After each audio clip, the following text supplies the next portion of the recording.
Fais preuve d'honneur et de vertu. Bienvenue dans ce 24e jour de restauration familiale et conjugale, avec pour personnage central le secret de Ruth, le personnage central Ruth au travers de son secret pour le mariage.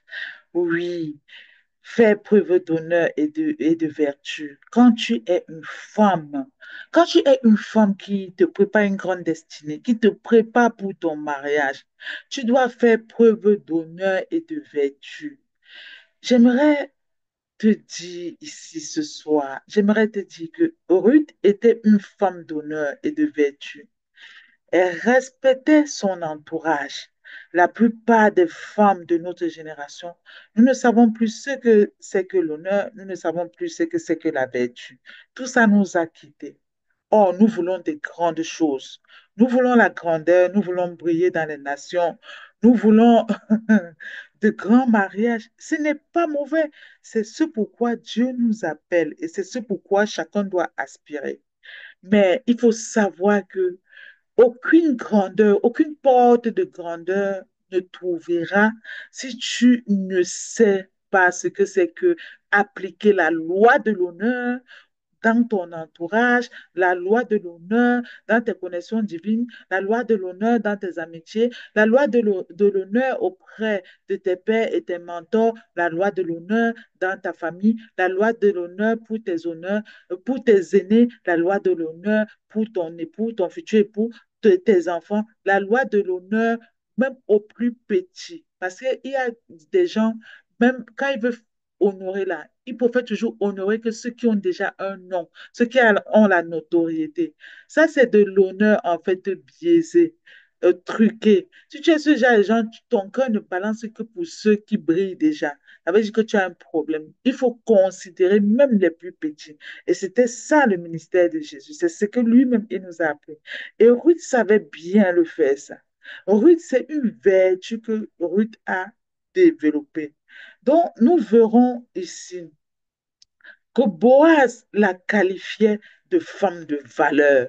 Boaz, l'homme, Boaz, l'époux de Ruth, a souvent appelé Ruth, son épouse, femme de valeur. Il faut lire Ruth 3:11 pour comprendre cela. Et pour qu'un homme arrive à t'appeler femme de valeur, ça veut dire que dans, tu es arrivé au sein de mariage là avec certaines vertus. Est-ce que tu as compris? Ça veut dire que tu as été bien préparé en fait pour ta vie conjugale. Est-ce que tu as compris ça? Il faut savoir qu'il disait que tout le monde en ville la savait vertueuse. Tout le monde en ville la savait vertueuse.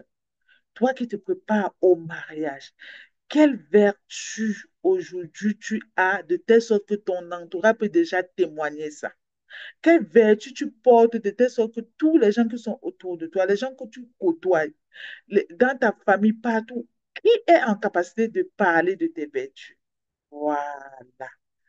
Et le mot vertu ici, ça reflète la notion de l'honneur, ça reflète la notion de la bonté. Bon nombre d'entre nous, la bonté nous a déjà longtemps quittés. Elle n'a même jamais existé. Ce n'est même pas notre affaire ni dans notre ADN. Mais comment tu vas accéder à de la grandeur, que ce soit dans les nations, que ce soit dans ton ministère, que ce soit dans ton foyer, que ce soit partout, si tu n'as pas un minimum de bonté, si tu ne peux pas manifester la bonté du cœur. Il faut savoir que l'abondance de nos bénédictions découle de la bonté du cœur. Voilà.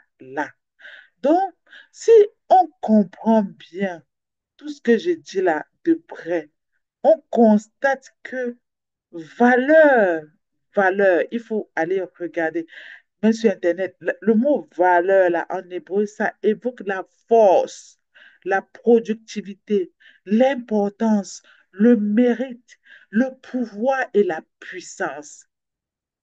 Telles sont, vous comprenez, telles sont les pensées des nations, telles ont été les pensées des nations pour Ruth. Quand son mari dit que tout le monde en ville savait d'elle une femme vertueuse et que le mot de vertu renferme la valeur et le mot valeurs ici évoquent tout ce que je viens de vous dire là. Quelle grâce, quelle grâce.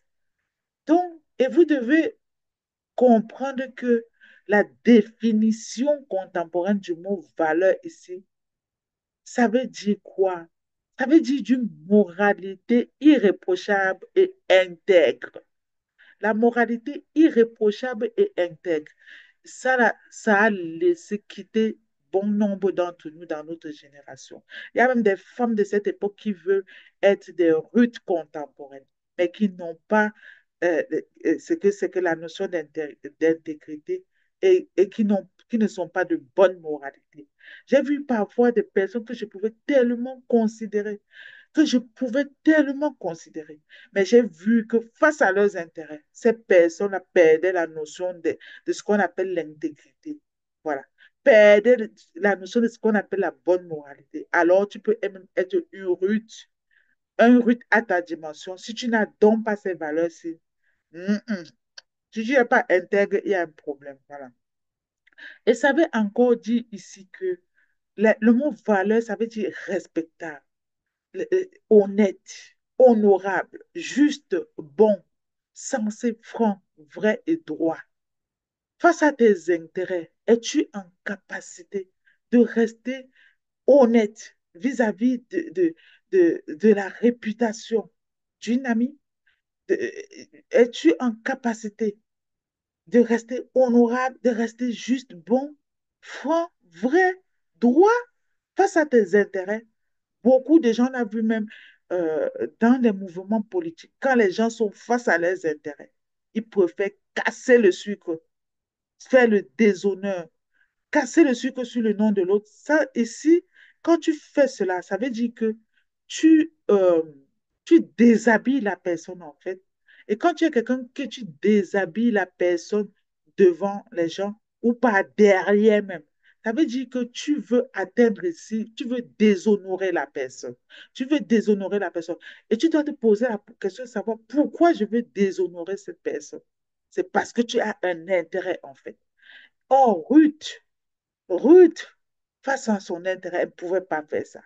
Et c'est une vertu que nous devons tous développer. Nous devons être des femmes de valeur, de l'honneur, faire preuve d'honneur et de vertu. Ces caractéristiques dont je vous fais part aujourd'hui, ça, c'est-à-dire, on le voyait en fait dans la vie de Ruth. Et tout le monde avait remarqué l'honneur qu'elle témoignait pour sa belle-mère Naomi et à Boaz, son mari, et à ses compagnons de travail au champ. Beaucoup d'entre nous, lorsque ils sont sur des postes même de